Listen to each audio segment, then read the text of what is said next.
నమస్కారం. ప్రతిధ్వనికి స్వాగతం. ఎన్నో ఆశలతో జనం ఎన్నుకున్న ఎమ్మెల్యేలు శాసనసభకే హాజరు కాకపోతే అర్థమే ఉంటుంది. ప్రజాస్వామ్యానికి ఆయువు పట్టు లాంటి అసెంబ్లీకి రమ్మంటే హోదా ఇస్తే వస్తా, మైక్ ఇస్తానంటే ఆలోచిస్తానంటూ బేరాలు పెట్టే వాళ్లను ఏమనాలి? రాష్ట్రంలో ఇదో విచిత్రమైన పరిస్థితి. అసెంబ్లీ సమావేశాలు జరిగిన ప్రతిసారి ఈ చర్చకు కేంద్ర బిందువుగా నిలుస్తున్నారు పులివెందుల ఎమ్మెల్యే వైసీపీ అధ్యక్షుడు జగన్. ప్రస్తుత అసెంబ్లీ సమావేశాల్లోనూ అదే తీరు. సభకు గైర్హాజరు కావడం, బయట ప్రెస్ మీట్లతోనే గడిపేస్తూ ఉండడం. ఇలా ప్రజలు తమ కోసం ఎన్నుకున్న నాయకులే సభకు రాకపోతే ఎలా? ఎమ్మెల్యేలుగా జీతాలు, భత్యాలు, సౌకర్యాలు, ప్రోటోకాల్ గౌరవాలు అన్నీ ఏది వదలకుండా అందుకుంటారు. కానీ సభకు రమ్మంటే కుంటి సాకులు చెప్పడమేంటి? అసలు ఇది సరైనదేనా? అలా కుదురుతుందా? నిబంధనలు ఏం చెబుతున్నాయి? జగన్ కోరుకుంటున్న ప్రతిపక్ష హోదా ఎవరివ్వాలి? అది లేకపోతే ఎమ్మెల్యేగా ప్రశ్నించే అవకాశమే ఉండదా? ఈ గైర్హాజరీల వల్ల నష్టం ఎవరికి? నాయకులకా లేకపోతే ప్రజలకా? ఇదే అంశంపై నేటి ప్రతిధ్వని. మన చర్చలో పాల్గొంటున్న వారు యనమల రామకృష్ణుడు గారు, ఆంధ్రప్రదేశ్ మాజీ శాసనసభాపతి, అలాగే విక్రమ్ పోల గారు, సీనియర్ పాత్రికేయులు. ముందుగా యనమల గారు, ఎమ్మెల్యేగా ఎన్నికైన వ్యక్తి అసెంబ్లీకి రావాల్సిన బాధ్యత ఉంటుందా లేదా? ఈ విషయంలో నిబంధనలు ఏం చెబుతున్నాయి సార్? అసలు వీళ్ళు ఎమ్మెల్యేగా ఎందుకు పోటీ చేయడం అండి? ఎమ్మెల్యేగా పోటీ చేశారంటే చట్టసభల్లోకి వచ్చి వాళ్ళ యొక్క అభిప్రాయాలు చెప్పడం కానీ, ప్రజల యొక్క సమస్యలు కానీ ప్రతిబింబించే విధంగా వాళ్ళు పనిచేస్తామనేటువంటి ఉద్దేశంతో మనకి రాజ్యాంగం ప్రకారంగా వాళ్ళు ఓటు తీసుకుని ఎలక్షన్ లో పాల్గొంటారు. రాజ్యాంగాన్ని గౌరవిస్తామని, అదేవిధంగా రాజ్యాంగం ప్రకారంగా నడుచుకుంటాం అనేటువంటిది మన ఓత్ రాజ్యాంగ ప్రకారంగా ఉన్నట్టు ఓత్ తీసుకుని వీళ్ళు ఎలక్షన్ లో పోటీ చేస్తారు. ఎలక్షన్ లో పోటీ చేసిన తర్వాత మళ్ళీ మెంబర్స్ గా ప్రమాణ స్వీకారం చేసేటప్పుడు కూడా వాళ్ళు ఓత్ తీసుకుని రాజ్యాంగానికి కట్టుబడి ఉంటాం, అంచేత రాజ్యాంగ ప్రకారంగా మేము బిహేవ్ చేస్తాం, ప్రవర్తిస్తాం అనేటువంటి విధానంలో చేస్తారు. మన రాజ్యాంగ ప్రకారంగా ఏర్పడినటువంటి ప్రజాస్వామ్యంలో చట్టసభలు అనేటువంటి చాలా ముఖ్యం. ఎందుకంటే చట్టసభలు అనేటువంటి ప్రజలకి కావాల్సినటువంటి అవసరాలు తీర్చడానికి ఉండేటువంటి సభలు. ఆ విధంగా ప్రభుత్వం చేసేటువంటి నిర్ణయాల మీద చర్చలు జరిపాయి. ఆ నిర్ణయాల్లో ఏదైనా తప్పు ఉంటే ప్రతిపక్షం నిలబెట్టడానికి అవకాశం ఉంటుంది, ప్రతిపక్షం ప్రజల తరఫున ఒక విధంగా పోరాటానికి కూడా అవకాశం ఉండేది పద్ధతి. అటువంటి అవకాశాన్ని వదులుకొని కుంటి చాకులు చెప్తూ మాకు ఎల్ఓపి ఇస్తేనే కానీ రావు, అదేవిధంగా మాకు కావాల్సినటువంటి సెక్యూరిటీ ఇస్తేనే రావు అనేటువంటి ఈ సాకులు ఏవైతే ఉన్నాయో ఇది రాజ్యాంగ వ్యతిరేకమైనటువంటి ప్రవర్తన. రాజ్యాంగ వ్యతిరేక ప్రవర్తనే కాకుండా అసెంబ్లీకి రాకుండా వీళ్ళు బయట ఎన్ని చేసినప్పుడు కూడా ప్రజలు హర్షించరనేటువంటి విషయాన్ని కూడా తెలుసుకోవాలి. అంచేత ప్రజలు వీళ్ళని ఎన్నుకున్నది శాసనసభకు వచ్చి, చట్టసభలకు వచ్చి వాళ్ళ ప్రజలకు అవసరాలు తీర్చడానికి వీళ్ళు చేసేటువంటి కార్యక్రమాలు కానీ, డిబేట్లు కానీ పనికొస్తాయి. అటువంటిది వీళ్ళ గురించి ఎల్ఓపి ఇవ్వలేదు కాబట్టి నేను రానంటే ఆయన సెల్ఫిష్ మోటివ్. అందుకని ప్రజల గురించి ఆయన అసెంబ్లీ బాయ్కాట్ చేయడం లేదు. అదే విధంగా ఆయన చూస్తే సెక్యూరిటీ ఇవ్వలేదంటే సెక్యూరిటీ ఇచ్చారు, ఫుల్ ఫ్లెడ్జ్ సెక్యూరిటీ ఇచ్చింది గవర్నమెంట్. సెక్యూరిటీకి అసెంబ్లీకి అటెండ్ అవ్వడానికి సంబంధం లేదు అసలు. అంచేత ఈ రెండు విషయాల్లో కూడా అతను చేయరా అనేటువంటి తప్పు చేస్తున్నాడు, రాజ్యాంగానికి వ్యతిరేకంగా ప్రవర్తిస్తున్నాడు. అందుకనే మొన్న కూడా చెప్పాను, ఇతను రాజ్యాంగాన్ని గౌరవించడం లేదు కాబట్టి రాజ్యాంగ పరంగా ఏర్పడినటువంటి చట్టసభలను ఎప్పుడైతే అగౌరవపరుస్తున్నాడో ఆ అగౌరవపరిచేటువంటి విధానాన్ని ఇతను ప్రతి ఒక్కరు కూడా ఖండిస్తున్నారు. ఆ విధానాన్ని అవలంబిస్తున్నాడు కాబట్టి అతను ఎమ్మెల్యేగా ఉండటం, అతను ఎమ్మెల్యేగా ఉండటం అనేటువంటి సరి అయినటువంటి విధానం కాదు. వాళ్ళు ఈ విధంగానే కొన్నాళ్ళు అబ్సెంట్ అయితే, పర్మనెంట్ గా అబ్సెంట్ అయితే 5 years అంటే 6 days కంప్లీట్ అయిన తర్వాత వాళ్ళు డిస్క్వాలిఫికేషన్ వస్తుంది. అదే కాకుండా రాజ్యాంగంలో ఇంకొక విషయం కూడా ఉందండి. ఎప్పుడైతే రాజ్యాంగాన్ని గౌరవించకుండా వీళ్ళు ప్రవర్తిస్తున్నారో, ఆ రాజ్యాంగాన్ని వ్యతిరేకిస్తున్నారో, రాజ్యాంగ నిబంధనలు వ్యతిరేకిస్తున్నారో, తప్పకుండా వీళ్ళు ఏంటంటే ఓటు తీసుకున్నది ఎందుకు? వీళ్ళు రాజ్యాంగ ప్రకారంగా ప్రవర్తిస్తారని. ఆ ఓటు 2 సందర్భాల్లో తీసుకున్నారని ఇందాక చెప్పానండి. అంటే 2 సందర్భాలు తీసుకుని మొత్తం రాజ్యాంగాన్ని వ్యతిరేకిస్తున్నట్టు ఆ ఓటుకి వ్యతిరేకంగా వీళ్ళు ప్రవర్తిస్తున్నప్పుడు వీళ్ళు డెఫినెట్ గా వీళ్ళు డిస్క్వాలిఫికేషన్ అట్రాక్ట్ అవుద్ది. అందుకని ఎలక్షన్ కమిషన్ కూడా దీన్ని కూడా పరిధిలోకి తీసుకోవాలి. పొలిటికల్ పార్టీ ఎందుకు పెట్టుకున్నారు వీళ్ళు? మేము ఇంట్లో మాట్లాడుకోవటానిక, లేదా గదిలో మాట్లాడుకోవటానిక, లేకపోతే వాళ్ళ పార్టీలో మాట్లాడుకోవటానిక? అటువంటి వాళ్ళు ఎలక్షన్ లో ఎందుకు పోటీ చేయాలి? అంచేత ఎలక్షన్ లో పోటీ చేశారు కూడా ప్రజలు గౌరవించి వాళ్ళకి 11 సీట్లు ఇచ్చారు. 11 సీట్లు ఇచ్చారు అంటే ఎల్ఓపి రాదు, లీడర్ ఆఫ్ అపోజిషన్ రాదు. ఎందుకు రాదంటే ప్రపంచవ్యాప్తంగా ఉండేటువంటి ఒక సిస్టమ్ ఉంటుంది. ఆ సిస్టమ్ ప్రకారంగానే ఎల్ఓపి ఇస్తారు. కౌల్ అండ్ షద్దర్లో కానీ లేకపోతే మన బిజినెస్ రూల్స్ కానీ, అసెంబ్లీ బిజినెస్ రూల్స్ కానీ, రాజ్యాంగంలో కానీ చాలా స్పష్టంగా ఉంది. రాజ్యాంగంలో 190 Clause 4 లో చాలా స్పష్టంగా ఉంది. 60 days కానీ కన్సిక్యూటివ్ వీళ్ళు డిస్క్వాలిఫికేషన్ అట్రాక్ట్ అవుద్దని.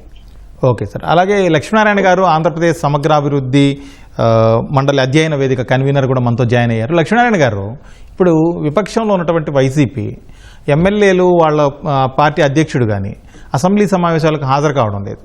దానికి ఆయన పులివెందుల ఎమ్మెల్యేగా ఉన్న జగన్ చెబుతున్న కారణాలు ఏంటంటే మాకు మైక్ ఎవరు, ఈ రకరకాల కారణాలు చెబుతున్నారు. అవన్నీ కరెక్టే అనిపిస్తుందా మీకు?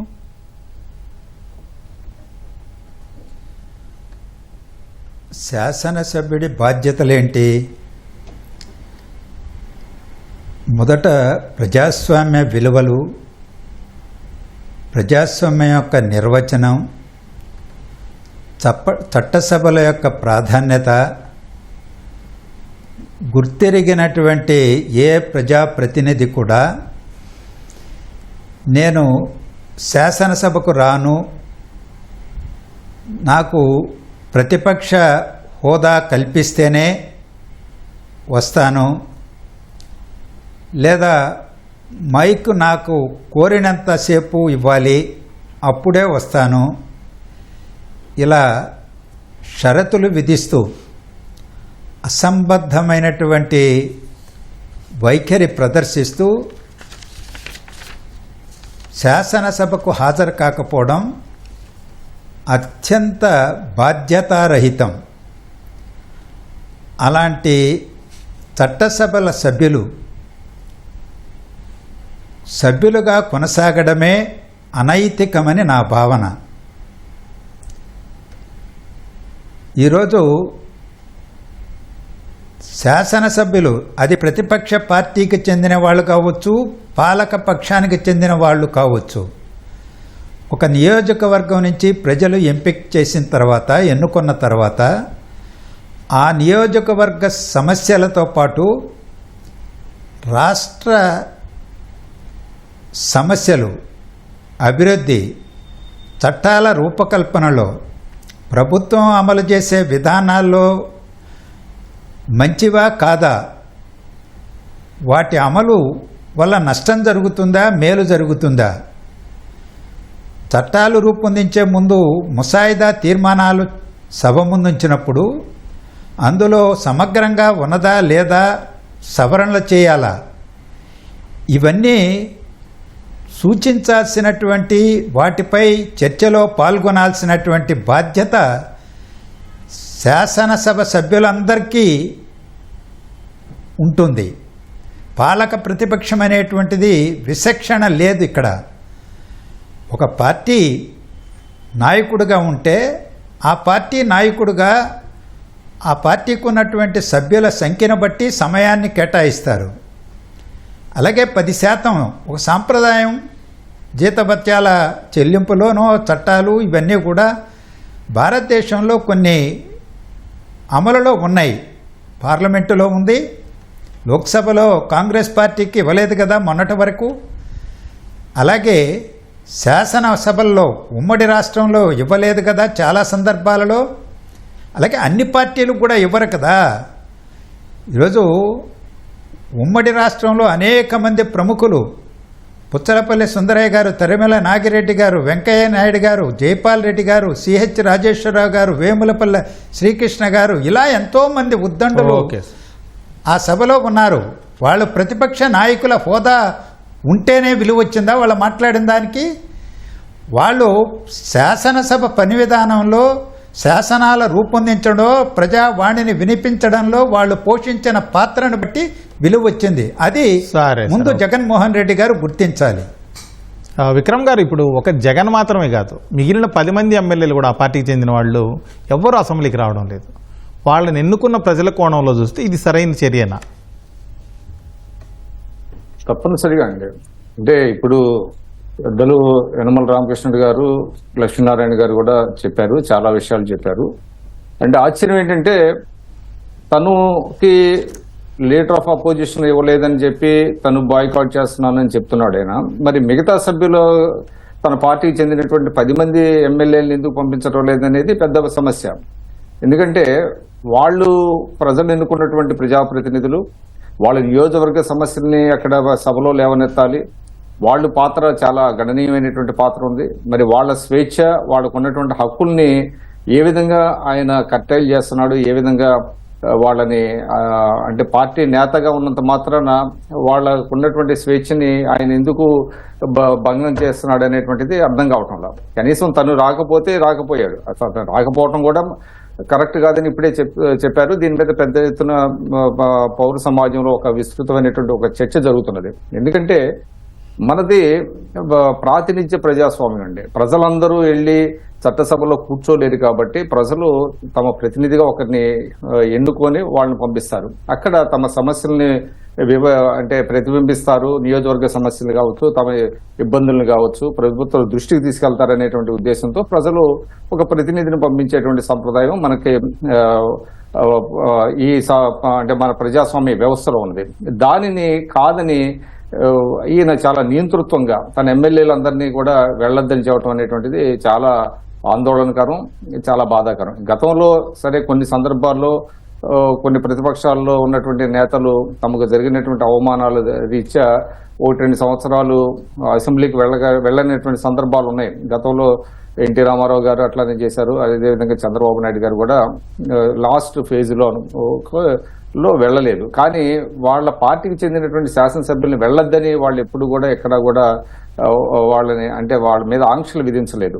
ఆ విధంగా చేయటం అనేటువంటిది జగన్మోహన్ రెడ్డి గారికి మరి రూల్స్ అవన్నీ తెలుసో లేదో తెలియదు, అసలు ప్రజలు ఏమనుకుంటున్నారో తెలియదు. పార్టీ వాళ్ళు అంటే వాళ్ళ ఉద్దేశాలు ఏంటి, వాళ్ళ అభిప్రాయాలను ఏంటి చేయటం కాకుండా తన అభిప్రాయాలను రుద్దటం, తను మంకు పట్టడం, ఇట్లా ఉంటేనే నేను వస్తానని చెప్పడం అనేటువంటిది చాలా దురదృష్టకరం. ఇప్పుడే యనమల రామకృష్ణుడు గారు చెప్పినట్టుగా ఆర్టికల్ 194లో ఉందండి. 60 రోజులు కనుక ఒక సభ్యుడు కనుక లేకపోతే దానికి ఏం నోటీసులు కూడా ఇవ్వాల్సిన అవసరం లేదు.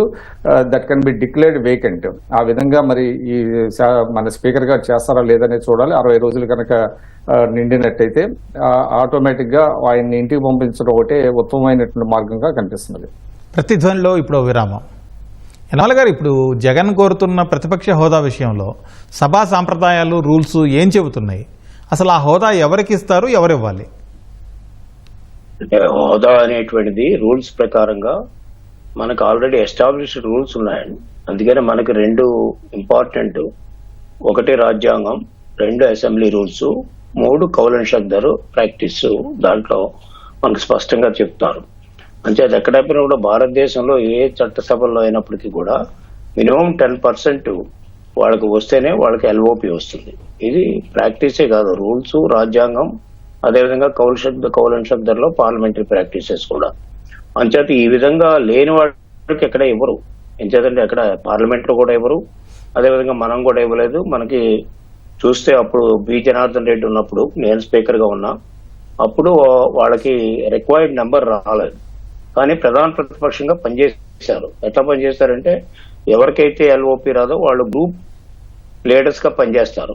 అంచేత గ్రూప్ లీడర్ గా ఉన్నా, ఎల్ఓపిగా ఉన్నా, ఎమ్మెల్యేగా ఉన్నా, మామూలు మెంబర్ గా ఉన్నప్పుడు కూడా దాంట్లో ప్రజల యొక్క అవసరాలని, ప్రజల యొక్క సమస్యల్ని ప్రతిబింబించే విధంగా పనిచేయాలి. ఇందాక మా గౌరవ సభ్యులు చెప్పారు, అనేక మంది ఈనాడు కమ్యూనిస్టులు ఉన్నారు. వాళ్ళకి 4 సీట్లు, 3 సీట్లు, అదేవిధంగా 1 సీటు, 2 సీట్లు అలాగ వస్తూ ఉంటాయి. అయితే మాక్సిమం ఇప్పుడు ఎక్కువ రావచ్చు. అంచేత వాళ్ళకి ఎల్ఓపి లేకపోయినప్పుడు కూడా వాళ్ళ హౌస్కి వచ్చి ప్రజల యొక్క సమస్యలు పరిష్కరించడానికి ప్రయత్నం చేస్తారు. అదేవిధంగా మెయిన్ ఏంటంటే every member elected by the people is accountable to the people through the assembly. అంచేత అటువంటిది అకౌంటబిలిటీ లేకుండా నా ఇష్టం వచ్చినట్టు నేను ప్రవర్తిస్తానంటే వీళ్ళ అవసరం ప్రజలకు లేదు, వీళ్ళకి అసెంబ్లీ అవసరం లేదు. అటువంటిప్పుడు వీళ్ళ అసెంబ్లీలో కూర్చోవలసిన అవసరం లేనప్పుడు వీళ్ళు ఎమ్మెల్యేలుగా ఎందుకు కంటిన్యూ అవ్వాలి? అదేవిధంగా శాలరీస్ ఎందుకు తీసుకోవాలి, అదేవిధంగా అదర్ ప్రాక్టీస్ ఎందుకు తీసుకోవాలి అనేటువంటిది ప్రశ్న ఉత్పన్నం అయింది. స్పీకర్ గారు చెప్పినట్టుగా, అయ్యన్ పాత్ర గారు చెప్పినట్టుగా. కానీ శాలరీస్ తీసుకోవాలా లేదా అనేది రూల్స్ ఏ విధంగా ఉంటే చేస్తారు. కానీ అసెంబ్లీకి రావాలనేటువంటిది ఖచ్చితంగా కాన్స్టిట్యూషనల్ మ్యాండేట్. ఏం చేద్దాం, because they are elected by the people. మనకు అబ్రహాం లింకన్ కానీ అంబేద్కర్ కానీ చెప్తారు, of the people, by the people, for the people. అంతే, ప్రజలతో ఎన్నుకోబడినటువంటి వాళ్ళు ప్రజలకి వరకు పనిచేయాలి. ప్రజల కొరకు పనిచేయలేనటువంటి వాళ్ళ స్వార్థం గురించి, నాకు సెక్యూరిటీ ఇవ్వలేదు, అదేవిధంగా నాకు మైక్ ఇవ్వరు, అదేవిధంగా నాకు సెక్యూరిటీ ఇవ్వలేదు, అదేవిధంగా నాకు ఎల్ఓపి ఇవ్వలేదు అనేటువంటి కుంటి సాకులు చెప్పి తప్పించుకోవడానికి ప్రయత్నం చేయడం కాదు, బాధ్యతల నుంచి తప్పించుకుంటున్నారు. రాజ్యాంగపరమైనటువంటి ఏర్పడినటువంటి మ్యాండేటరీ నుంచి వీళ్ళు తప్పించుకుంటున్నారు. కాబట్టి వీళ్ళు ఎమ్మెల్యేలుగా ఉండటానికి అర్హులు కాదనేటువంటిది ఒక పాయింట్. రెండవది వచ్చేటప్పటికి ప్రక్క ఎమ్మెల్యేని కట్టలు చేయడానికి వీళ్ళకి ఏమీ అధికారం లేదు ఎవరికి కూడా. ఎందుచేతంటే ఏ ఎమ్మెల్యే ఇష్టం ఆ ఎమ్మెల్యే స్వేచ్ఛగా ప్రివిలేజ్ ప్రకారంగా వాళ్ళకి కావాల్సినటువంటి ఫ్రీడమ్ ఆఫ్ ఎక్స్ప్రెషన్ రాజ్యాంగంలో ప్రొవైడ్ చేశారు. ఎందుచేతంటే మామూలు సామాన్యుడికి ఉండేటువంటి ఫ్రీడమ్ ఆఫ్ ఎక్స్ప్రెషన్ కంటే శాసనసభలో ఫ్రీడమ్ ఆఫ్ ఎక్స్ప్రెషన్ ఒక పాయింట్ ఎక్కువ ఉంటుంది. ఎందుచేతంటే వాళ్ళు క్వశ్చన్ చేయడానికి ఎవరికి, కోర్టులకు కానీ ఎవరికి అధికారం లేదు శాసనసభలో మాట్లాడిన దానికి. ఒకవేళ శాసనసభలో మాట్లాడితే శాసనసభలోనే రిప్లై ఇవ్వాలి తప్ప ఎక్కడ ఎవరు క్వశ్చన్ చేయడానికి వీలైనటువంటి ఆ యొక్క ఫ్రీడమ్ ఆఫ్ ఎక్స్ప్రెషన్ వాళ్ళకి ఇచ్చినప్పుడు, ఇన్ని అవకాశాలు ఉన్నప్పుడు జగన్మోహన్ రెడ్డి నేను ముఖ్యమంత్రి ఉంటేనే వస్తాను, నాకు సెక్యూరిటీ ఉంటే వస్తాను, నాకు మైక్ పూర్తిగా ఇస్తే వస్తానంటే, మైక్ ఇస్తానంటే అది స్పీకర్ గారు రూల్స్ ప్రకారంగా ఉంటుంది. ఎంచేతంటే వాళ్ళ స్ట్రెంగ్త్ ని బట్టి మైక్ ఇస్తారు, స్ట్రెంగ్త్ ని బట్టి టైం ఇస్తారు. అంచేత వీళ్ళని ప్రజలు ఎక్కువ మంది ఎన్నుకోలేదు, 11 మంది ఎన్నుకున్నారు కాబట్టి మిగతా వాళ్ళంతా 164 పైన ఉన్నారు కాబట్టి వాళ్ళకి ఎక్కువ టైం వస్తుంది, ఇంక తక్కువ టైం వస్తుంది. అంతేగాని ముఖ్యమంత్రి గారికి ఇచ్చినట్టు నాకు ఇవ్వాలి, అదేవిధంగా మిగతా సభ్యులకి ఇచ్చినట్టు నాకు ఇవ్వాలనేటువంటి వాదన అర్ధరహితమైనటువంటి వాదన, అది కరెక్ట్ కాదు. అసెంబ్లీ ప్రొసీడింగ్స్ ప్రకారంగా, రూల్స్ ప్రకారంగా proportionate to the strength of the parties ఇస్తారు టైం. ఆ విధంగా అన్ని తెలుసుండో తెలియకో, లేకపోతే అమాయకత్వం, లేకపోతే ప్రజలు మోసం చేయాలనో, లేకపోతే చట్టసభలను అవమానపరచాలనో ప్రయత్నం చేయడం జగన్మోహన్ రెడ్డికి తగదు. ఇప్పటికే ఒక గుణపాఠం చెప్పారు, మళ్ళీ 29లో ఇంకో గుణపాఠం చెప్తారు ఇటువంటి ప్రవర్తన చేస్తే. చేత అతను వీలైనంత వరకు కూడా శాసనసభకు వచ్చి ప్రజల యొక్క మన్నలను పొందాలి తప్ప ప్రజల యొక్క వ్యతిరేకతను పొందకూడదు.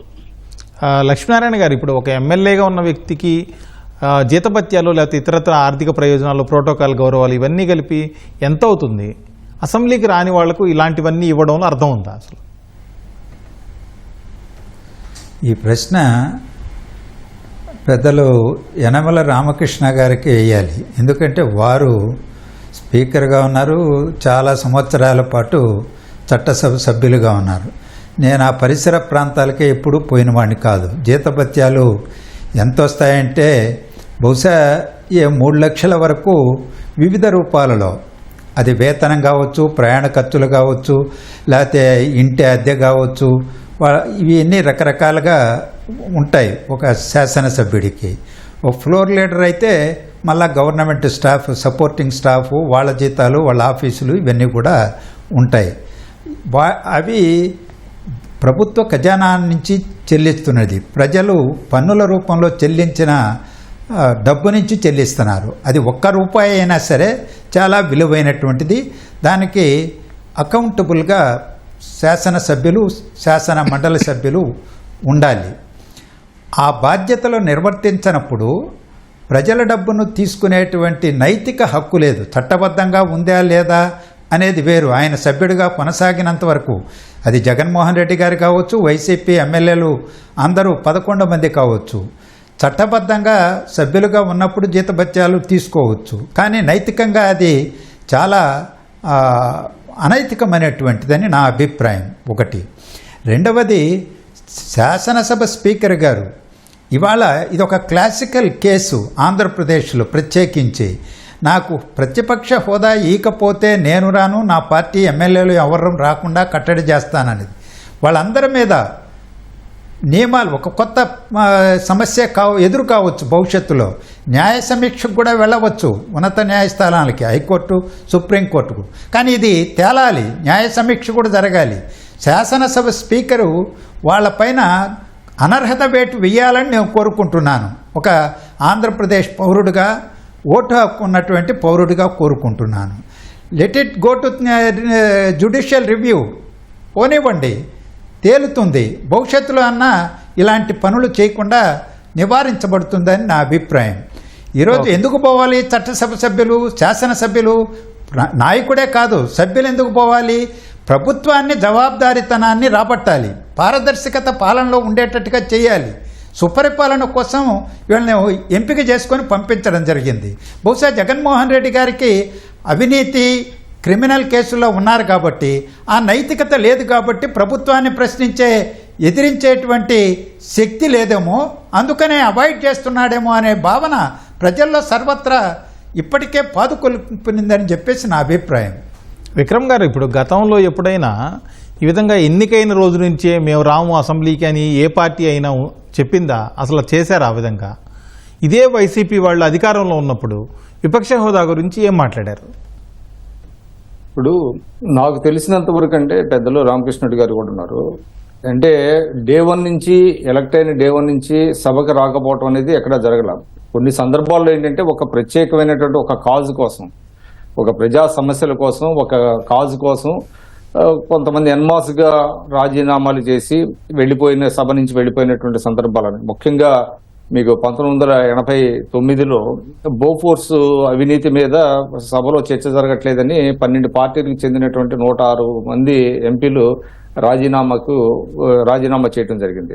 అప్పుడు నేషనల్ ఫ్రంట్ లో 12 పార్టీలు ఉన్నాయి, దానికి కన్వీనర్గా ఎన్టీ రామారావు గారు ఉన్నారు. అది ఎందుకు చేశారని అంటే దానికి ఒక కాజు కోసం, ప్రభుత్వాన్ని అంటే జవాబుదారీతనం వహించడం లేదు కాబట్టి గవర్నమెంట్ని కార్నర్ చేయడానికి అది ఒక అస్త్రంగా, లాస్ట్ వెపన్ కింద అది ఉపయోగించారు. అప్పటికే దాదాపుగా లోక్సభ అయిపోవస్తున్నది. కానీ డే 1 నుంచి అయిన సందర్భాలు లేదు. ఇంతకుముందు నేను చెప్పాను, ఎన్టీ రామారావు గారు ఇట్లానే 1993లో ఆయన శాసనసభ నుంచి వెళ్ళిపోయారు. నేను రాను, తిరిగి ముఖ్యమంత్రిగానే వస్తానని చెప్పి వెళ్ళారు. ఆ రోజు ఎందుకంటే ఆయన అన్యాయంగా సస్పెండ్ చేశారు. ఆయన పోడియంలోకి వెళ్ళకపోయినా కూడా, ఆయన తన స్థానంలో కూర్చున్నప్పటికీ కూడా పోడియంలోకి వచ్చారని చెప్పి మిగతా సభ్యులతో పాటు ఆయన్ని కూడా సస్పెండ్ చేస్తే, ఆయన కొంచెం ఆత్మాభిమానం ఎక్కువ కాబట్టి నన్ను అన్యాయంగా సస్పెండ్ చేశారు, నేను ఈ సభకి నేను రానన్నారు. అదేవిధంగా చంద్రబాబు నాయుడు గారు గురించి మనం అందరూ తెలుసు, ఆయన ఏ విధంగా అవమానించారు. అది గౌరవ సభ కాదు, కౌరవ సభ అని చెప్పేసి వారు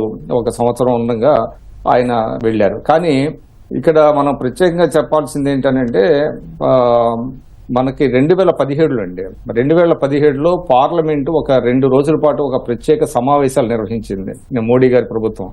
ఎందుకంటే చట్టసభల ఔన్నత్యాన్ని ఏ విధంగా పెంచాలి సభ్యులు అనే దాని మీద ఒక ప్రత్యేక సమావేశం పెట్టారు. మనందరికీ గుర్తుండే ఉంటుంది.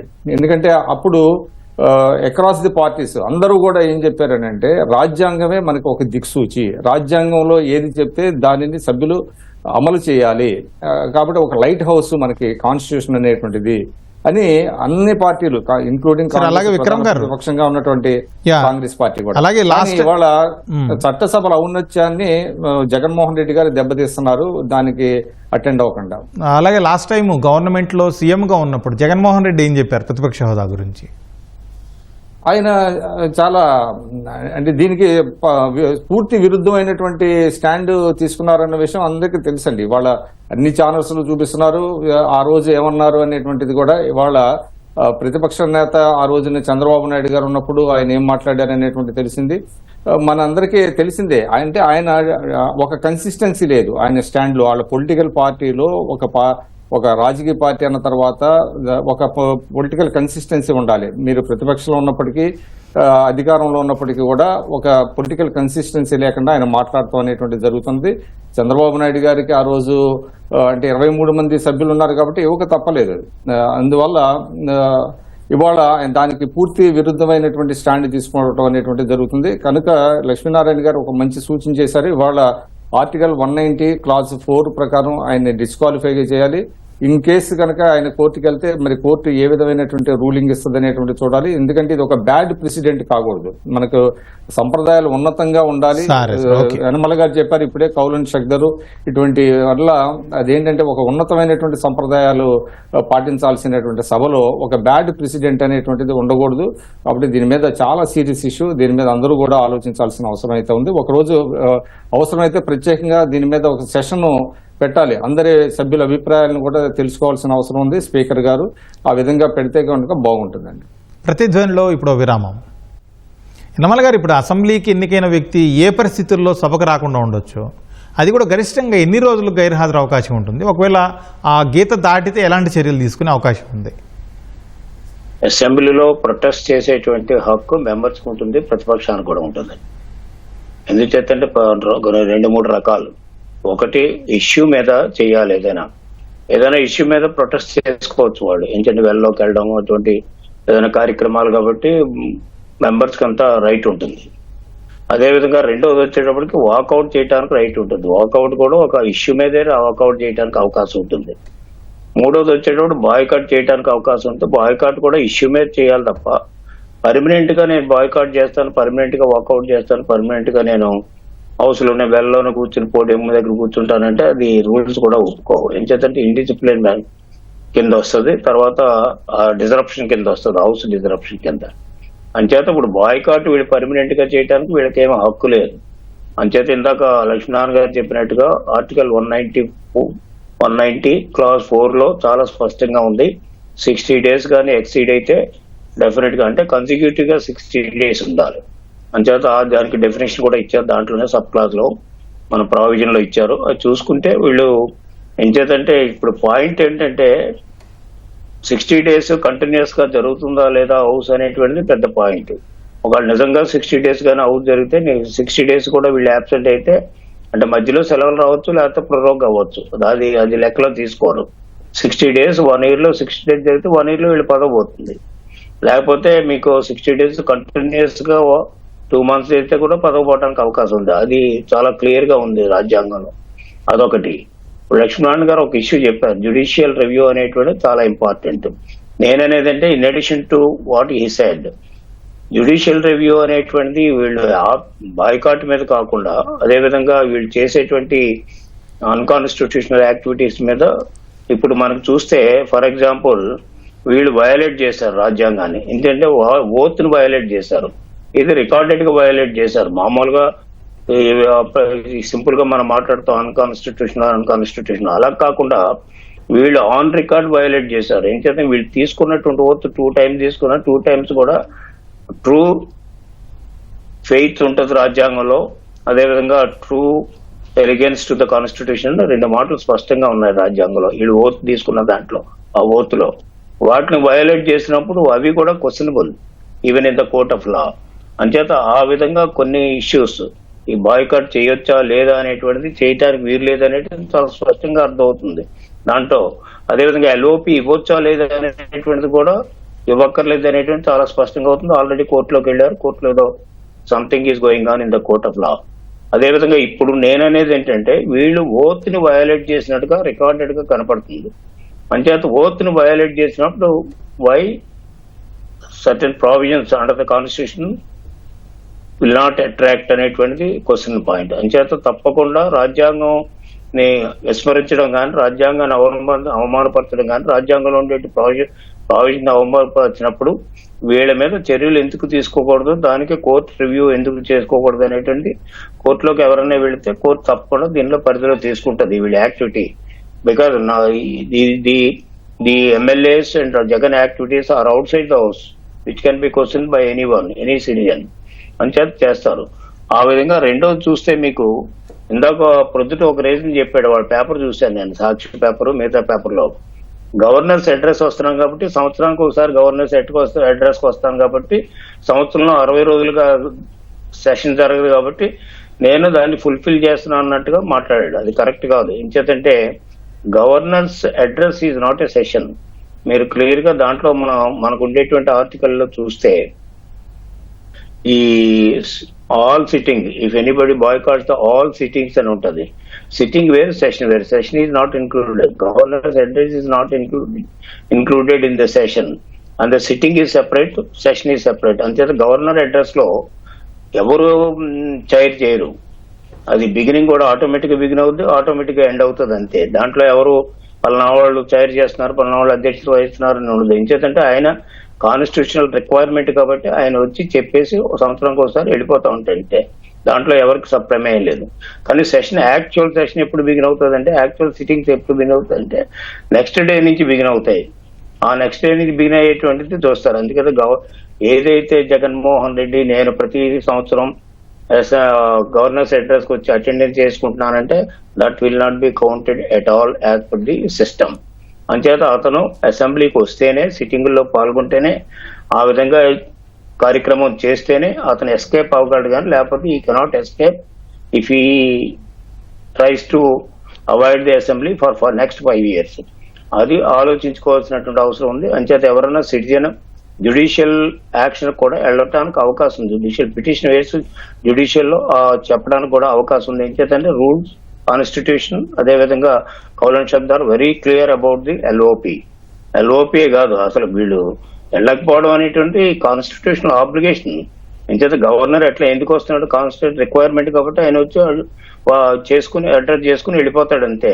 వీళ్ళు అట్లాగే ఎలక్ట్ అయింది దేనికి ఎలక్ట్ అయ్యారంటే హౌస్ లోకి వచ్చి ప్రజల యొక్క సమస్యలను ప్రతిబింబించడానికి ఎలక్ట్ అయ్యారు తప్ప గదుల్లో కూర్చొని పాటలు పాడుకోవడానికి కాదు, లేకపోతే మేము బిస్కెట్లు ఇస్తేనే వస్తాం, లేకపోతే మాకు చాక్లెట్ ఇస్తేనే వస్తాం, లేకపోతే ఐస్ క్రీమ్ ఇస్తే వస్తాం అనేది అక్కడ కండిషన్స్ తోటి వీళ్ళు ఎలక్షన్ లో పాల్గొనలేదు. ప్రజలు కూడా వీళ్ళేదో బాయ్కాట్ చేస్తారని వీళ్ళని ఎన్నుకోలేదు. వీళ్ళు వచ్చి వాళ్ళ యొక్క సమస్యలను పూర్తిగా పరిష్కరించడానికి ప్రయత్నం చేస్తారని ఎన్నుకున్నారు. కాబట్టి దాన్ని వయలేట్ చేస్తున్నప్పుడు ఒకటి రాజ్యాంగాన్ని వయలేట్ చేస్తున్నారు, మోరల్స్ ని వయలేట్ చేస్తున్నారు, ఎథికల్ వాల్యూస్ మోసం చేస్తున్నారు, ఎథికల్ వాల్యూస్ ని భంగపరుస్తున్నారు. కాబట్టి they completely deserve for disqualification to be continue as MLAs. Lakshminarayana గారు, ఇప్పుడు ప్రతిపక్ష హోదా లేనంత మాత్రాన ఎమ్మెల్యేకి అసలు ప్రశ్నించే అవకాశమే లేదంటారా? లేకపోతే ఎమ్మెల్యే సభలో రాకపోతే ఒకవేళ ఆ నియోజకవర్గ సమస్యలను ఎవరు అడుగుతారు, వాళ్ళకి సమాధానం ఎవరు చెబుతారు, పరిష్కారం ఎలా దొరుకుతుంది? మాట్లాడే అవకాశం లేదు, ప్రశ్నించే అవకాశం లేదని ఎవరైనా అంటే అది హాస్యాస్పదం. ఈరోజు శాసనసభలో ముఖ్యమంత్రి గారు నీటిపారుదల ప్రాజెక్టులు, జలవనరులపైన, నదుల అనుసంధానం పైన మాట్లాడారు. ఆ సందర్భంలో జగన్మోహన్ రెడ్డి గారున్నా లేకపోతే మరో శాసనసభ్యుడైనా ఆయన అవకాశం తీసుకోవచ్చు, ఆ సమస్యలపైన మాట్లాడచ్చు. జలవనరుల సమస్య ఒక జీవన్మరణ సమస్య ఆంధ్రప్రదేశ్కి. నీటిపారుదల ప్రాజెక్టులు కూడా అంతే. మరి రివర్స్ టెండర్కు వెళ్ళారు, దానివల్ల నష్టం జరిగిందని ముఖ్యమంత్రి గారు ప్రస్తావన చేశారు పోలవరానికి సంబంధించి. అదే జగన్మోహన్ రెడ్డి గారు అక్కడ ఉంటే దాని గురించి మాట్లాడే అవకాశం ఆయనకు ఉంటుంది కదా. బయట మాట్లాడితే ఏం లాభం? చట్టసభలో మాట్లాడితే దానికి విలువ ఉంటుంది, ప్రజలు కూడా విశ్వసిస్తారు, విలువిస్తారు. గవర్నమెంటు జవాబుదారీతనంతో సమాధానం చెబుతుంది. అలాగే వైద్య కళాశాలకు సంబంధించి బయట చెప్పారు, అదే మాట చట్టసభకి వెళ్ళి చెప్పచ్చు కదా. ఈరోజు అనేక సమస్యలు శాసనసభ సమావేశం వేదికగా మంత్రులు ఉన్నారు, ముఖ్యమంత్రి గారు ఉంటారు, వాళ్ళు సమాధానం చెప్పాల్సిన బాధ్యత వాళ్ళపైన ఉంటుంది. బయట మాట్లాడితే దానికి తప్పనిసరిగా సమాధానం చెప్పాలని ఏమీ లేదు. చట్టసభలో మాట్లాడేదానికి విలువ ఎక్కువ. ప్రశ్నల రూపంలో అడగవచ్చు, నోటీస్ ఇచ్చి ప్రత్యేక చర్చకు అనుమతి కోరవచ్చు స్పీకర్ గారిది. అందువల్ల శాసనసభ యొక్క ఔన్నత్యాన్ని, గౌరవాన్ని కాపాడుకుంటూనే ప్రజాస్వామ్య వ్యవస్థలో చట్టసభను ఒక చక్కటి వేదికగా ఉపయోగించుకొని రాష్ట్ర ప్రజల యొక్క సమస్యలను వాడి వినిపించడానికి అవకాశం ఉంటే దాన్ని విస్మరించినటువంటి ఎలక్టెడ్ సభ్యులు ఉన్నప్పుడు ఎథిక్స్ కమిటీ కూడా ఉంటుంది శాసనసభకు. నేను అనుకోవడం ఇప్పుడు కూడా ఏర్పాటు చేసే ఉంటారు. ఆ ఎథిక్స్ కమిటీ పరిధిలో కూడా వస్తుందని నేను అంటాను. ఏ సభ్యుడు ఏ కారణంగా అనైతికంగా ప్రవర్తించినా వాళ్ళు స్వీకరించవచ్చు సుమోటోగా. ఈరోజు ప్రజల డబ్బును జీతభత్యాలు తీసుకుంటూ బాధ్యత నిర్వహించకపోతే, సభకే రాకపోతే ఎథిక్స్ కమిటీ పరిధిలోకి రాదా? ఎందుకు పలు విధాలుగా దీన్ని ఆలోచించాల్సినటువంటి అవసరం ఉందని నేను భావిస్తా ఉన్నా. విక్రమ్ గారు, ఇప్పుడు వైసీపీ కానీ లేకపోతే ఆ పార్టీ అధ్యక్షుడు జగన్మోహన్ రెడ్డి తీరు చూస్తుంటే కేవలం ప్రతిపక్ష నేత హోదా కోసమే వాళ్ళు ఇదంతా చేస్తున్నారనిపిస్తుందా, లేకపోతే అసెంబ్లీని బహిష్కరించడం ఒకళ్ళ రాజకీయ వ్యూహంలో భాగంగా కనిపిస్తుందా? అంటే అసెంబ్లీని ఫేస్ చేయటం అనేటువంటిది వాళ్ళకి ఇబ్బందికరమైనటువంటి ఇదండి. ఎందుకంటే గత 5 ఏళ్లలో ఆ ప్రభుత్వం తీసుకున్నటువంటి ప్రజా వ్యతిరేక నిర్ణయాలు, అదేవిధంగా కొన్ని కార్యక్రమాల్లో జరిగినటువంటి అవినీతి, వీటి మీద వీళ్ళు సమాధానం చెప్పుకోవాల్సినటువంటి పరిస్థితి వస్తుంది అనేటువంటి ఒక భయం వాళ్ళని వెంటాడుతున్నట్టుగా కనబడుతుంది. అందుకని దీనిని కేవలం ఒక సాకుగా చూపించి హౌస్లోకి వెళ్తే తమకి అవమానం ఏమన్నా ఎదురవుతుందేమో, దీని మీద ప్రశ్నలకి సమాధానం చెప్పాల్సిన పరిస్థితి వస్తుందేమో, ప్రజలకి ఏ విధంగా వాళ్ళు అంటే సమాధానం చెప్పుకోవాల్సి వస్తుంది అనేటువంటిది ఒక భయం ఉండాలి. అందుకనే దీన్ని ఒక సాగుగా తీసుకొని చాలా కన్వీనియంట్ గా దీనికి ఒక ఎల్ఓపి ఇవ్వలేదనేటువంటి దాంతో ఆయన హౌస్ ని బాయ్కాట్ చేస్తున్నట్టుగా కనపడుతుంది. ఇది అంటే ప్రజలు ఇప్పటికే గ్రహించారు. ఎందుకు గ్రహించారంటే ప్రజల చైతన్యం వచ్చింది ఇటువంటి డిస్కషన్స్ వల్ల, డిబేట్స్ వల్ల, బయట జరగటం వల్ల. గతంలో చూసాం, ఒక్క సభ్యుడు ఉన్నా కూడా ఎంత ఎఫెక్టివ్ గా మాట్లాడారు, ప్రభుత్వాన్ని ఇరకాటంలో పెట్టారు. ఆ విధమైనటువంటి పరిస్థితి ఉండగా అనేక సందర్భాల్లో మైకు దొరికేటువంటి అవకాశం ఉంటుంది, మాట్లాడేటువంటి అవకాశాలు వస్తాయి. అది ఒక ఆర్ట్. అది ప్రతి సభ్యుడు కూడా సభలో ఏ అంశాన్నైనా మాట్లాడాలంటే మైకుని స్పీకర్ ద్వారా కోరి దాని ద్వారా తమ అభిప్రాయాన్ని చెప్పేటువంటి అవకాశం ఉంటుంది. కానీ ఈ రకంగా జగన్మోహన్ రెడ్డి గారు చేస్తున్నారంటే ఖచ్చితంగా ఇది ఒక వ్యూహాత్మకంగా వాళ్ళు ఒక సాకు చూపించి దానిని ఫేస్ చేయలేక వెళ్తున్నారనేటువంటిది చాలా స్పష్టంగా కనపడుతుంది. అయితే దీనికి ఏంటి విరుగుడు అనేటువంటిది చాలా ఇంపార్టెంట్ అండి. వాళ్ళ ఎథిక్స్ కమిటీ గురించి కూడా లక్ష్మీనారాయణ గారు ప్రస్తావించారు. ఎథిక్స్ కమిటీని ఏర్పాటు చేసింది యనమల రామకృష్ణుడు గారు, ఆయన స్పీకర్ గా ఉండగా. కాబట్టి ఖచ్చితంగా ఎథిక్స్ కమిటీకి కూడా ఇది రిఫర్ చేయాల్సినటువంటి అంశమే. కనుక ప్రజల్లోకి మనం వదిలిపెట్టకుండా ముందుగా ఆయన మీద ఎటువంటి చర్యలు తీసుకోవాలి. ఎందుకంటే నేను ఇందాకే చెప్పి ఇది ఒక బ్యాడ్ ప్రెసిడెంట్ కాకూడదు భవిష్యత్తులో. ఇది దేశవ్యాప్తంగా మన ఆంధ్రప్రదేశ్ వైపు చూస్తుంది. ఇటువంటి పరిస్థితి గతంలో ఎప్పుడు కూడా ఉత్పన్నం కాల, డే 1 నుంచి కూడా. పైగా ఇంకోటి ఏంటంటే ఏదో ఒక సాకు చూపించి దీన్ని ఆయన తప్పించుకోవాలని చూస్తున్నారు. అటువంటి అవకాశం ఇవ్వకుండా ప్రభుత్వం అదేవిధంగా స్పీకర్ గారు కూడా యాక్ట్ చేస్తే. యనమల గారు, ఇప్పుడు జగన్మోహన్ రెడ్డి ఎమ్మెల్యేగా ఉంటూ అసెంబ్లీకి రాకుండా బయట మీడియా ముందు మాట్లాడడం శాసనసభకు అలాగే ప్రజాస్వామ్యానికి అవమానం కాదంటారా? డెఫినెట్ గా అండి. ఇంచేతంటే అతను మీడియా ముందు మాట్లాడకూడదు. ఇంచేతంటే అసెంబ్లీ జరుగుతున్నప్పుడు బయట ఎవరు కూడా మీడియాతో కానీ లైవ్ కానీ బయట ఇవ్వకూడదు మీడియా కూడా. ఎంచేతంటే అతను ఒకవైపు అతను అసెంబ్లీని ఫేస్ చేయలేక రాలేకపోతున్నాడు అనేటువంటి చాలా స్పష్టంగా మన గౌరవ మెంబర్లు కూడా చెప్పారు. రెండోది వచ్చేటప్పటికి నేను అసెంబ్లీకి రాను కానీ బయట మాట్లాడుకుంటానండి. అంటే అసెంబ్లీ ఒక సిస్టమ్ ఉంటుందండి. అసెంబ్లీకి వచ్చి అసెంబ్లీలో గవర్నమెంట్ కానీ సరి అయిన సమాధానం చెప్పకపోతే బయటికి వెళ్ళి మాకు అసెంబ్లీ పెట్టుకోవడం లేకపోతే ప్రెస్ మీట్లు పెట్టుకోవడం ఏది చేయొచ్చు. కానీ ఇక్కడ అది ఇష్యూ కాదు. ఏం చేద్దంటే ఆ విధంగా చేయడం మొత్తానికి అతను అసెంబ్లీ రాకుండా అతను ఆఫీస్ని, పార్టీ ఆఫీస్నే ఒక అసెంబ్లీ అనుకుని భావించి అక్కడే మీడియా పెట్టుకుని ఆ మీడియాలో కూడా అతని పేపర్, అతని టీవీ పెట్టుకుని అతను ఇష్టం వచ్చినట్టు కూడా గంటల తరబడి మాట్లాడుకుంటున్నాడు. అది ప్రజలు హర్షించడం లేదు ఎక్కడ కూడా. అతను ఏదో అతనికి ఆనందం చూసుకుంటున్నాడు తప్ప, ఓకే నేను మాట్లాడుతున్నాను కదా, నా మీడియా అంతా కూడా అంత పబ్లిష్ చేస్తున్నారు కదా, చూపిస్తున్నారు కదా అని అనుకుంటున్నాడు తప్ప it is not a right system in democratic setup. అది భావించడం లేదు. ఎంచేతంటే అతను రాకపోవడం అనేటువంటిది అతను ఒక విధంగా చట్టసభల్ని కాకుండా అసెంబ్లీని ఇన్సల్ట్ చేసినట్టే లెక్క. రెండోది వచ్చేటికి మన కలీగ్స్ చెప్పారు ఎథిక్స్ కమిటీ అనేటివి. ఎథిక్స్ కమిటీకి రెఫర్ చేయాలా లేదా అనేటువంటిది స్పీకర్ గారు ఇష్టం. కాకపోతే 2 ఇష్యూస్ దాంట్లో.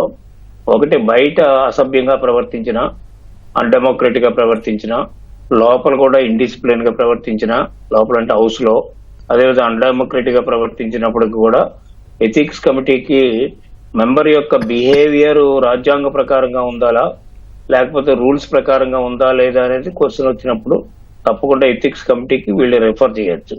అదే ఇష్యూ మీద రాజ్యాంగాన్ని అవమానపరిచినప్పుడు, రాజ్యాంగం ఎప్పుడైతే అవమానపరిచారో దాని మీద కూడా జ్యుడిషియల్ రివ్యూ చేయడానికి అవకాశం ఉంది. ఎందుకంటే వాళ్ళు ఇష్టం వచ్చినట్టు మాట్లాడుతున్నారు. ఆ ఇష్టం వచ్చినట్టు మాట్లాడటానికి లేదు. ముఖ్యంగా ఏంటంటే అసెంబ్లీ వాళ్ళని కోల్పోయిందా, వాళ్ళు అసెంబ్లీని కోల్పోయారనే ప్రశ్న వచ్చినప్పుడు వాళ్ళు అసెంబ్లీకి ఉండేటువంటి, అసెంబ్లీ ప్లాట్ఫామ్ ఉండేటువంటి అవకాశాలని వీళ్ళు కోల్పోతున్నారు. ఆ కోల్పోవడంలో ప్రజలకు అన్యాయం చేస్తున్నారు. ప్రజల యొక్క సమస్యను చర్చించడంలో వీళ్ళు దూరంగా ఉంటున్నారు. అంచేత ప్రజలకు అవసరాలను చర్చించడానికి దూరంగా ఉన్నప్పుడు వీళ్ళు అసలు ఎమ్మెల్యేలుగా ఉండటానికి అవకాశం ఉందా, అవసరం ఉందా అనేటువంటి పెద్ద ప్రశ్న. వీళ్ళు ఎమ్మెల్యేగా ఉండటానికి అవసరం లేదనేటువంటిదే వాళ్ళే ఇండైరెక్ట్ గా చెప్తున్నారు. అటువంటిప్పుడు రాజీనామా చేసి అదేవిధంగా అసెంబ్లీకి దూరంగా ఉండొచ్చు, వాళ్ళ పార్టీ యంత్రాంగాన్ని నడుపుకోవచ్చు. వాళ్ళు ఏ విధంగానే ప్రవర్తించినప్పుడు కూడా ఎవరన్నారు. ఇంకొకటి చెప్పాను, election commission should take purview of this bad precedent, boycotting permanently the house అనేటువంటిది ఇది it is quite against the election oath, అదేవిధంగా quite against the assembly oath కూడా, అదేవిధంగా quite against the constitutional oath. అంతే ఇటువంటి మనం ఓత్లు తీసుకున్నప్పుడు జాగ్రత్తగా ఉండాలి. ఓత్ మనం తీసుకున్నప్పుడు జాగ్రత్తగా లేకపోతే ఓత్ను వయలేట్ చేస్తే ఇట్స్ రికార్డెడ్ కాన్స్టిట్యూషనల్ ఇన్సల్ట్. అంటే దీని మీద కోర్టుకు వెళ్ళినా కనుక ఏదో ఒక రిలీఫ్ రావడానికి అవకాశం ఉంది. బట్ ఎవరు కోర్టుకు వెళ్తారనేది చూడాలి. బట్ అదే విధంగా స్పీకర్ గారికి యాంపుల్ పవర్స్ ఉంటాయి. టైం ఇవ్వాలా లేదా అనేది ఆయన ఇష్టం. అదేవిధంగా టైం ఇవ్వడానికి కూడా రూల్స్ ఉన్నాయి, అదేవిధంగా రెగ్యులేషన్స్ ఉన్నాయి. ఆ ప్రకారంగా ప్రతిపక్షానికి ఇస్తారు. ఎల్ఓపి కంటే ఎల్ఓపి ఉంటే నాకు ఫుల్ గా టైం వస్తుంది అంటే అది కుదరదు. ఇప్పుడు నేను ఎల్ఓపిగా ఉన్నా కౌన్సిల్లో, అదేవిధంగా లీడర్ ఆఫ్ హౌస్ గా సీఎం గారు ఉంటారు. అంచేత ఉంటే ఆ యొక్క ఉండేటువంటి 5 గంటల్లో వీళ్ళంతా కూడా అన్ని పార్టీలు కూడా సమానంగా వాళ్ళ నిష్పత్తి మీద ఇవ్వాలి తప్ప ఎవరికి ఇచ్చినట్టు వాళ్ళకి గంటల తరబడి ఇవ్వడానికి లేదు. అందులోకి ఎల్ఓపి అంటే ఎక్కువ టైం ఇస్తారన్న ఊహించడం కూడా తప్పు, మెంబర్ అయితే ఎక్కువ టైం ఇస్తారని ఊహించడం తప్పు. వీళ్ళు ఏం కోల్పోతున్నారంటే క్వశ్చనింగ్ కోల్పోతున్నారు, అదేవిధంగా షార్ట్ డిస్కషన్ కోల్పోతున్నారు. వీళ్ళు రైట్ చేయవలసినటువంటి అనేక రకాలైనటువంటి ఇష్యూస్ ఉన్నాయి. ఆ ఇష్యూస్ లో వీళ్ళ ఇన్వాల్వ్మెంట్ లేదు, వీళ్ళ యొక్క పరిష్కారానికి వీళ్ళ ఆలోచన కూడా లేదు, వీళ్ళ ఇన్వాల్వ్మెంట్ లేదు. ఇక తప్పకుండా ప్రజలు వీళ్ళకి సరి అయినటువంటి గుణపాఠం చెప్తారు. దానికి ముందే వాళ్ళకి నిజంగా ఎమ్మెల్యే అసెంబ్లీకి రావడం ఇష్టం లేకపోతే better to resign and get back. Lakshminarayana గారు, ఇప్పుడు 2019కి ముందు 3 సార్లు సీఎంగా పనిచేసిన చంద్రబాబు నాయుడు ఆయన చివరి ఏడాది వరకు కూడా అసెంబ్లీకి వచ్చారు. వైసీపీ వాళ్ళు ఎన్ని తిట్టినా, ఏమంటున్నా, చులకనగా చేసినా, అవమానించినా కూడా హాజరవుతూనే ఉన్నారు కంటిన్యూగా. చివరిలో మాత్రం అనూహుకోని సంఘటనతో వాళ్ళు ప్రవర్తించిన తీరు మితిమీరిపోవడంతో ఆయన రాలేకపోయారు. కానీ ఇప్పుడు జగన్మోహన్ రెడ్డి చూస్తే స్టార్టింగ్ నుంచే ఎగ్గొట్టి ఇంట్లో కూర్చుంటున్నారు. నేను వెళ్ళను అనే ఒక భావన కనిపిస్తుంది. దీన్ని ఎలా చూడాలి అసలు? చట్టసభలో ఏ సభ్యుడిని గురించి అయినా సరే, అది మాజీ ముఖ్యమంత్రి, మాజీ మంత్రి అనేటువంటి సమస్య కాదు. అక్కడ చట్టసభ సభ్యుల్ని ప్రభుత్వంలో ఉండేటువంటి వాళ్ళు, పాలక పార్టీలు వాళ్ళు న్యూనతాభావానికి గురయ్యేటట్టుగా వ్యవహరిస్తే, అవమానపరిస్తే ప్రజలు గమనిస్తూనే ఉంటారు. 5 సంవత్సరాల పాటు 2019-24 మధ్యకాలంలో జరిగినటువంటి ఘటనలన్నింటినీ కూడా ప్రజలు నిశితంగా గమనించారు. కాబట్టే 2024లో అలాంటి తీర్పిచ్చారు. కేవలం 11 సీట్లే ఎందుకు ఇచ్చారంటే ప్రభుత్వం అనుసరించిన విధానాలు, చట్టసభలో వాళ్ళు ప్రవర్తించిన తీరు అన్నీ కూడా కౌంట్ అవుతూనే ఉంటాయి. దానివల్లనే అలాంటి ప్రజా తీర్పు వచ్చింది. ఒకటి. రెండవది, నైతిక అనైతిక అనేటువంటిది మనం చూసేటువంటి దృష్టి నుంచే కాకుండా, ఇప్పుడు ప్రజల ధనాన్ని నేను ₹1 దుర్వినియోగం చేసినా, తన కర్తవ్యాలని విస్మరించి తీసుకున్న అనైతికం అంటాను. అందుకనే ఎథిక్స్ కమిటీకి కూడా తీసుకునే అవకాశం పరిశీలించాలని నేను కోరుకునింది. అలాగే విశాఖ ఉక్కు కర్మాగారం కోసం ఉద్యమం జరిగినప్పుడు శాసనసభ్యులందరూ రాజీనామా చేశారు. వాళ్ళు అక్కడ ఉండి బయట సమావేశానికి రామని బాయ్కాట్ చేయలే.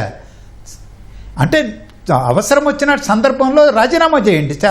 ఆ సభకు పోవాలనేటువంటి కోరిక మీకు లేకపోతే, ప్రజల సమస్యలను ప్రస్తావించడానికి, ప్రజల ఆకాంక్షలు నెరవేర్చడానికి, రాష్ట్ర అభివృద్ధిలో భాగస్వామ్యం కావాలని మీకు లేకపోతే, చట్టాల రూపకల్పనలో భాగస్వాములు కాకూడదు అనుకుంటే రాజీనామా చేసేయండి. ఎన్నికలు జరుగుతాయి, ఎవరినైనా మళ్ళీ ఎన్నుకుంటారు ప్రజలు, వాళ్ళ ప్రతినిధులు పంపించుకుంటారు. వాళ్ళకి అన్యాయం చేయడానికి మీరెవరు? ఓటు తీసుకొని ఈరోజు సభకు పోకుండా చేస్తే అదే అనైతికమే కదా. ఒకటి. ఈరోజు 40% ఓట్లు వచ్చినాయి వైఎస్ఆర్సీపీకి రాష్ట్రంలో. అదేం తక్కువ కాదు. ప్రజలు మీకు ఆ బాధ్యత అప్పచెప్పారు. ఆ 40% ప్రజల యొక్క సమస్యలు, ఆకాంక్షలు నెరవేర్చాల్సినటువంటి బాధ్యత మీకు లేదా? ఆ కర్తవ్య నిర్వహణ చేయనప్పుడు మీరు రాజీనామా చేయండి. ఎన్నికలు వస్తాయి, వేరే వాళ్ళు వెళ్తారు, వాళ్ళ నియోజకవర్గాల ప్రజానీకానికి, రాష్ట్ర ప్రజల్ని ప్రాతినిధ్యం వహిస్తారు అనేది ఇప్పటికైనా విజ్ఞతతో ఆలోచించుకోవాలని కోరుతున్నాను.